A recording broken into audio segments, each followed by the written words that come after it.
Halo teman-teman, kali ini Mimin Google mau nemenin kalian buat belajar sejarah. Materi yang akan Mimin bahas yaitu tentang usaha mempertahankan kemerdekaan Indonesia. Mimin di sini translatornya Bu Fitri, saking magernya dia jadi Mimin yang disuruh rekaman emot sedih.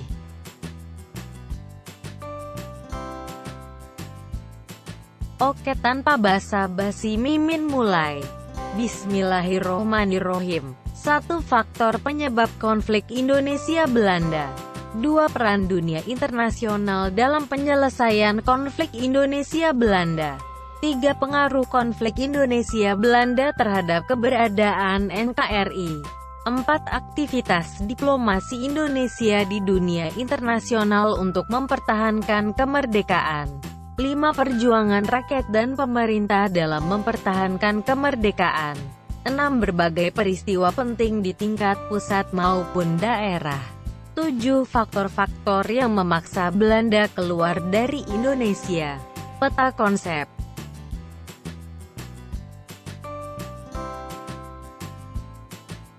Faktor-faktor yang menyebabkan terjadinya konflik antara Indonesia dengan Belanda.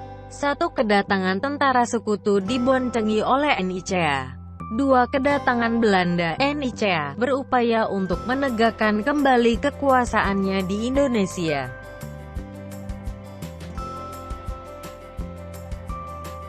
Jadilah cahaya dalam balutan yang kelam, jadilah inspirasi yang mampu memberikan pencerahan. Kedatangan tentara sekutu diboncengi oleh NICA. 1. Semenjak Jepang menyerah kepada sekutu pada tanggal 14 Agustus tahun 1945, secara hukum tidak lagi berkuasa di Indonesia. 2. Pada tanggal 29 September tahun 1945, pasukan sekutu mendarat di Indonesia yang bertugas melucuti tentara Jepang. 3. Akan tetapi sekutu secara diam-diam membawa orang-orang Netherlands Indies Civil Administration (NICA), yakni pegawai-pegawai sipil Belanda, maka Indonesia curiga dan akhirnya menimbulkan permusuhan.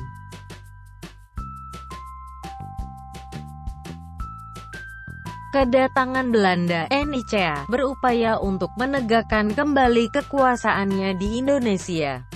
NICA berusaha mempersenjatai kembali KNIL, Koninklijk Nederlands Indisch Leger, yaitu tentara kerajaan Belanda yang ditempatkan di Indonesia. Kenyataannya pasukan sekutu sering membuat huru-hara dan tidak menghormati kedaulatan bangsa Indonesia. Gerombolan NICA sering melakukan teror terhadap pemimpin-pemimpin kita. Nah, sampai sini paham gak? Jangan sampai Mimin ngejelasin 2 kali emot kesel. Dan jangan ada yang tanya ke Mimin karena Mimin aja gak tahu, hahaha. Kalau kalian mau tanya ke Bu Fitri aja ya emot malu.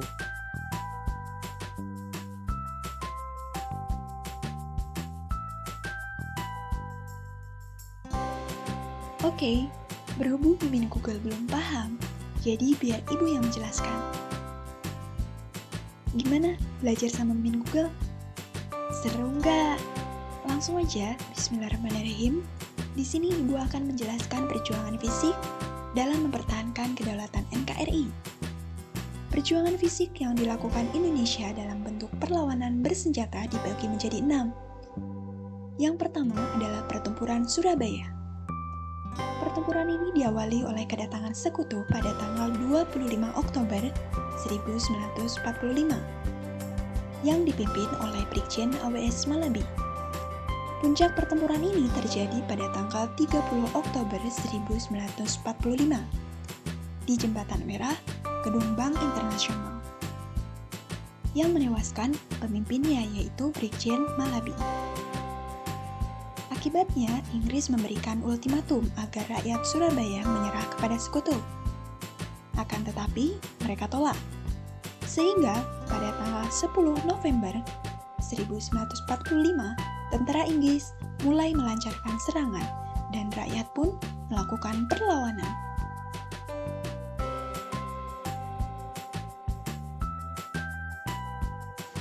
Yang kedua adalah pertempuran Medan Area.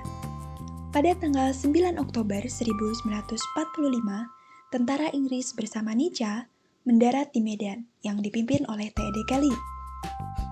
Kemudian tanggal 13 Oktober, Nica berusaha untuk memancing amarah pemuda Indonesia dengan cara merebut lencana merah putih kemudian menginjak-injaknya. Tetapi tidak sampai situ. Pemimpinnya atau T.D. Kelly mengeluarkan ultimatum agar rakyat menyerahkan senjatanya pada sekutu. Namun, rakyat Medan tidak pernah menghiraukannya. Sehingga pada tanggal 1 Desember 1945 terjadi pembatasan wilayah Medan, atau dikenal dengan Fixed Boundaries Medan Area. Kemudian memicu amarah para pemuda TKR, sehingga mereka mencoba membunuh beberapa tentara Inggris.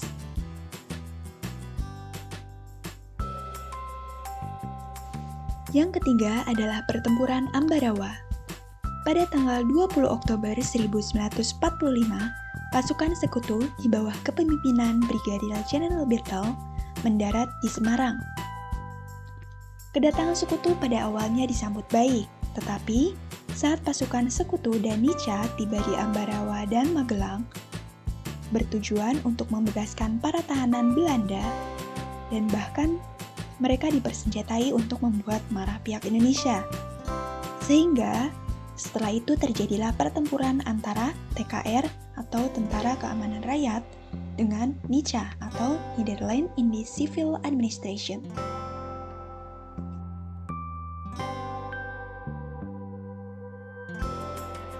Yang keempat adalah peristiwa Bandung Lautan Api.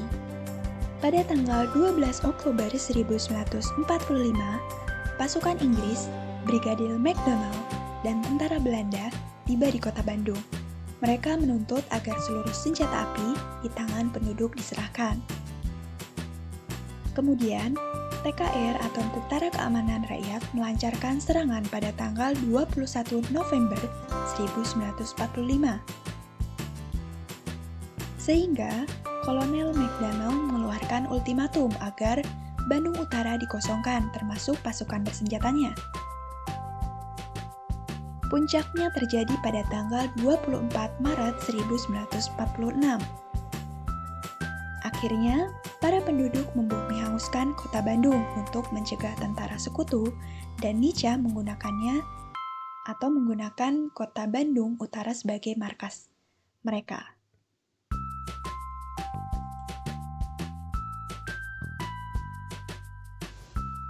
Yang kelima adalah Puputan Margarana. Perang ini diawali oleh keinginan Belanda untuk mendirikan NIT atau Negara Indonesia Timur. Akan tetapi, Letkol I Gusti Ngurah Rai tidak setuju dengan didirikannya NIT, sehingga ia berusaha untuk mengagalkan pembentukan NIT dengan cara mengadakan serangan terhadap Nica di Tabanan, tepatnya pada tanggal 20 November 1945. Dan dalam keadaan kritis, Letkol I Gusti Ngurah Rai mengeluarkan perintah puputan yang berarti bertempur sampai habis-habisan.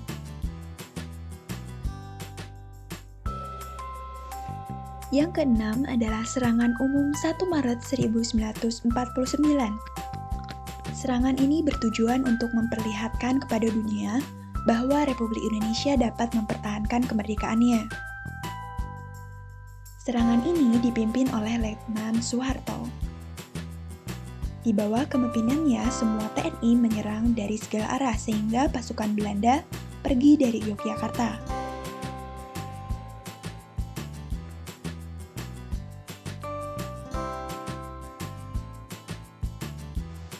Sebelum ke materi selanjutnya, Ibu punya quotes buat kalian. Tahun baru bukanlah ajang pesta karena yang terpenting adalah mengkoreksi dan mengevaluasi kesalahan untuk menjadi lebih baik lagi di tahun mendatang.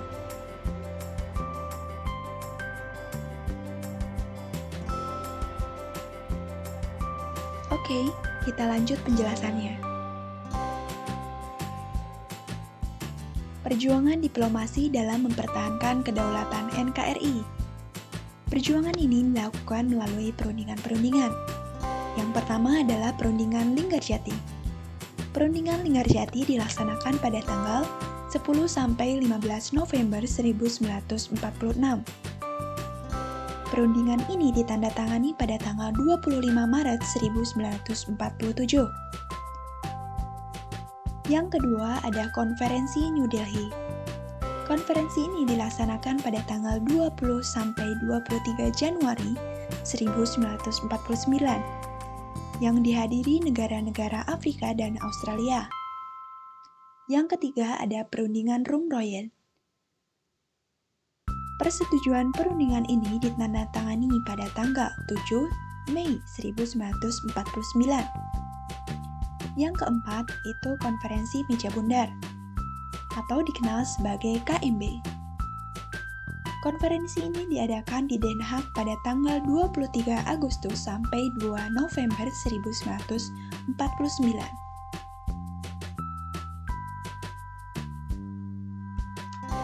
Nah, itu tadi penjelasan tentang perjuangan yang dilakukan Indonesia dalam mempertahankan kedaulatan NKRI, baik secara fisik maupun diplomasi. Untuk selanjutnya, biar Mimin Google yang jelasin ya.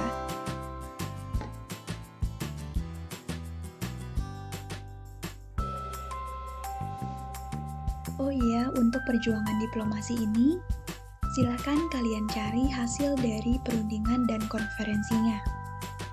Karena ada beberapa poin penting yang harus kalian tahu. Jadi, Ibu harap kalian bisa belajar mandiri melalui media sosial lain atau aplikasi-aplikasi lainnya.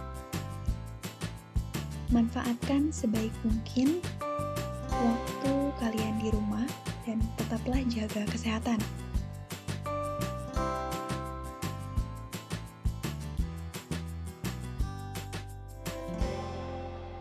Konnichiwa minna-san. Barikuragi sama Mimin DI チャンネルようつ弁やミミン。EH ベンターミミンサラセッティング。セックセック。Cek. Now, diulang lagi ya. Balik lagi sama Mimin di channel YouTube-nya Mimin. Maksudnya punya Bu Fitri hehe. Tolong disimak ya. Pembentukan negara RIS. Latar belakang terbentuknya RIS. Terbentuknya pemerintah RIS. Permasalahan-permasalahan yang dihadapi RIS. Kembali ke bentuk negara kesatuan. Untuk penjelasannya tanya Mimin Google spesialis searching ya. Karena Mimin cuman spesialis translate. Hahaha, ngikut Bu Fitri aja deh, kapan lagi ya kan Mimin nyuruh-nyuruh kalian.